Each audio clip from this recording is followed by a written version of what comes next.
Michael, it's great to see you again. We spoke about a year ago about the end, and this feels like a very different project to start talking about death by Right, lightning. right. Yeah, it is. I, yeah, I've been a fan myself of presidential history for a while, so I was aware of some of James Garfield's story. What did you know before this project? Did you know who he was and anything about him? I didn't. I really didn't. But that's not saying much because when I went to school, I thought history was about the most boring thing imaginable. It was it was not something that intrigued me, but I realized once I got out of school, it wasn't that I wasn't interested in history. It was just that it was taught to me so poorly that it would be impossible for anybody to be interested in it. Um, but when you act history and really get an opportunity to try to inhabit history, it becomes very fascinating. Yeah. I definitely think it's told in an interesting way here, one that feels sometimes like a parody and at other times like the way that it could have happened. Do you feel like Yeah. it was a real departure from history, or you feel like it really still captures the essence of what actually happened? I personally never felt when I was on set that we were doing anything too outlandish. People did have senses of humor back then. Parody existed back then, and political cartoons and all the rest of it. Uh, I think there was a lot of yeah, there was a lot of there's always been a lot of humor in politics, I think. It's one of the ways of dealing with how stressful it is because it's a very stressful job. So usually wherever there's a large amount of stress, there's a little bit of humor hiding around the corner. What did you come to like most about Garfield? Oh gosh, what didn't I like about him? I love the guy. I wish he was here right now. I would love for him to be president or someone like him. Somebody qualified to do the job and somebody who understands that it's an act of service. That's the that's the paradox. I think most people look at it as a position of power or control or authority. And, granted, you get to make decisions and people by and large have to kind of do what you say most of the time, I guess, but that's not the purpose of it. The purpose of it is to serve the people and to serve the nation. And I feel like Garfield embodies that in a way you very seldomly get to see. Yeah, I think campaigning from his porch and welcoming in the public to talk to him every day definitely makes him feel very accessible, though obviously there's a reason that presidents no longer have that kind of access to people, which is evident, by the ultimate fate that Garfield met. And so I think it definitely feels like he's too good to be true in a lot of ways, but also his the course of history turned out to be relatively short because he was so accessible to the public. Yeah. Yeah, well, he had his blind spots like anybody. Um, he's not a deity, but he's a person who, I don't know, sure worked a lot harder than I ever worked. Very devoted husband and father, um,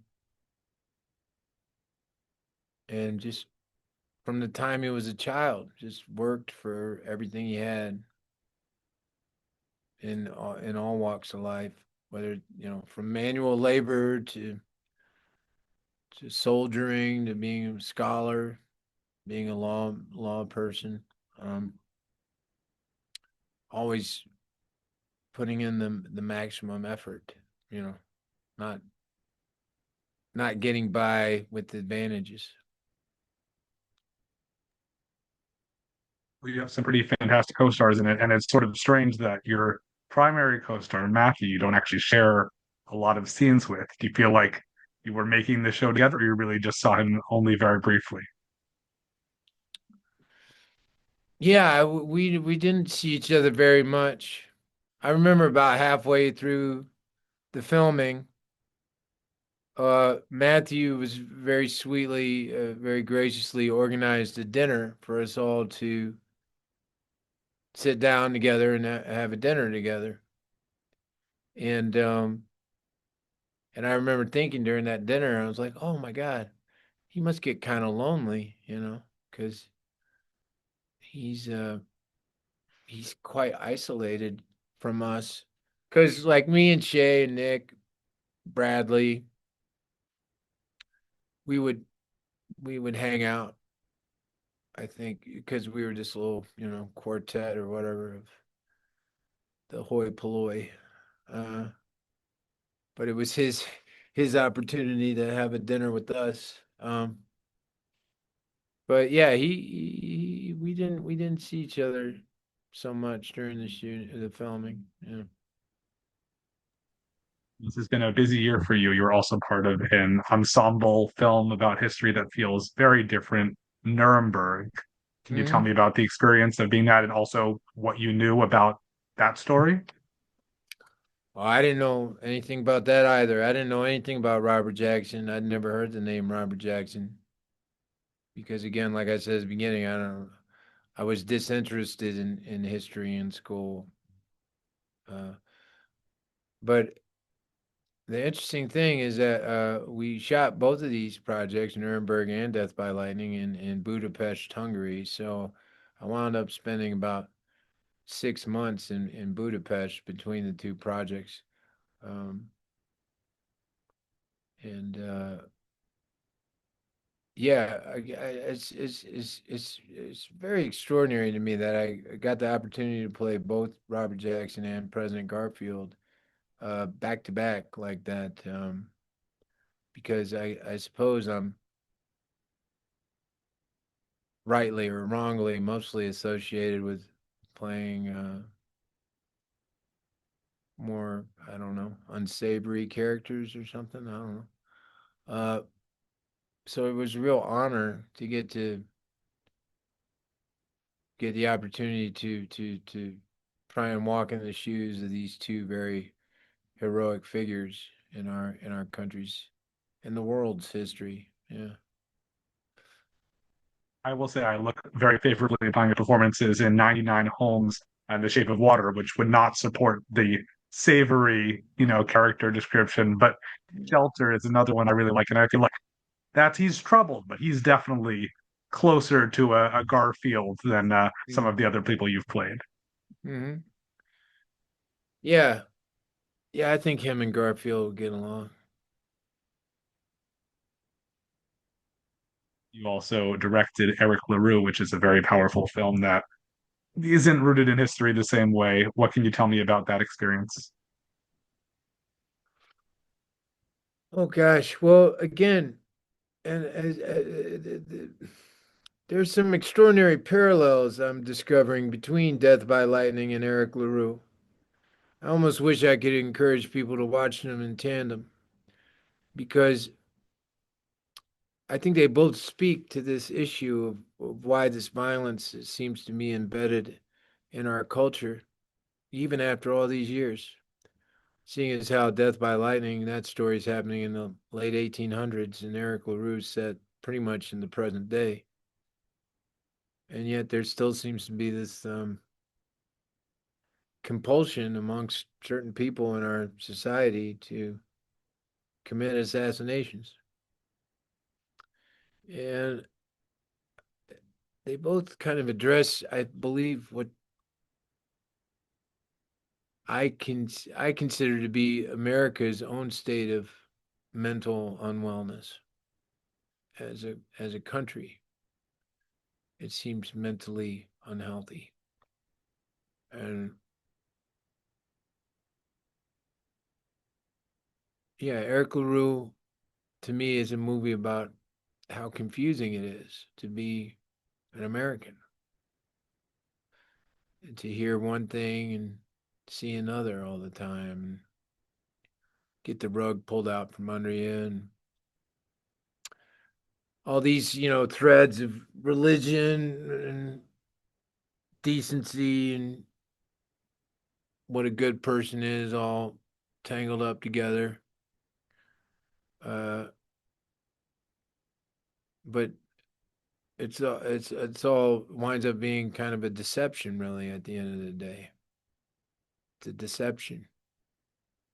We live in an unreal culture, and in both of these projects seem to illuminate that.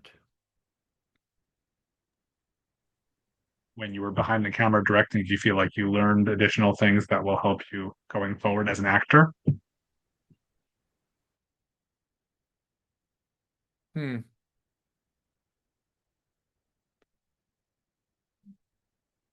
I mean, I don't know. It's interesting to spend time with lenses and look at lenses. I know I've always heard that like Tom Cruise is very cognizant of lenses. Or I've always heard other actors like more established, movie star type actors be like, "What lens you on?" And I remember thinking, what flipping difference does it make what lens you're on? What are you talking about? But then you really start to understand that, I guess, when you're watching from the other side. Although for the life of me, I don't know what you do about it except tell the damn truth. I mean, no matter what lens is on. But uh, but yeah, some people know how to, I don't know, modulate their facial expressions to depending on whether it's a 35 or a 55. I don't cowboy, is it a cowboy? Like all these terms getting battered around.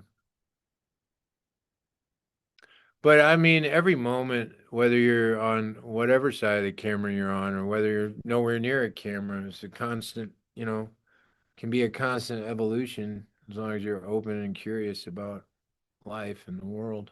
Yeah. And what have you seen recently, film or TV, that's really sticking with you and sort of meeting the moment? Hmm. Well, I saw my good friend Guillermo del Toro's Frankenstein recently, which I thought was beautiful.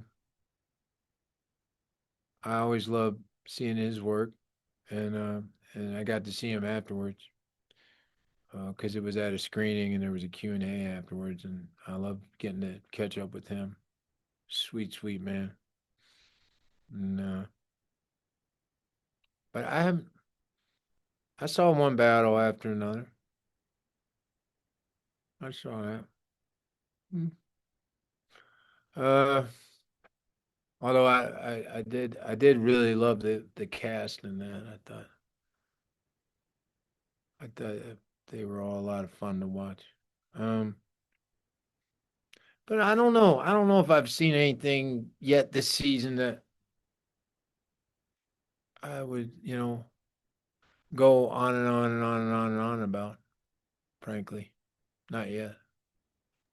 But I'm not a great audience. I don't watch much. I don't watch any TV at all. Uh, so I'm not I'm not the guy to go to for pointers on that end.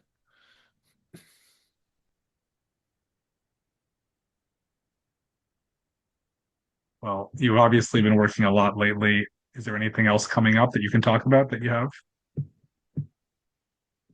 Gosh, I don't know. I've been doing this thing where I sing REM songs with the band, and I know we're going on tour again, and we're playing 35 shows next year, confirmed. So check us out. I mean, we'll be out on the road February and March. I think up until then, I'm just gonna lay low, hang out with my kids and enjoy. I love the fall. It's my favorite time of year. I got a movie probably coming out next year called Mr. Irrelevant. It's a football movie. You'll be hearing about that, I'm sure. That'll I'll be ringing everybody's bell next year. Yeah. But other than that, no, no. Well, it's always a pleasure to hear you talk about your work, Michael. Thank you so much. I'll see you next time. Thanks, Abe.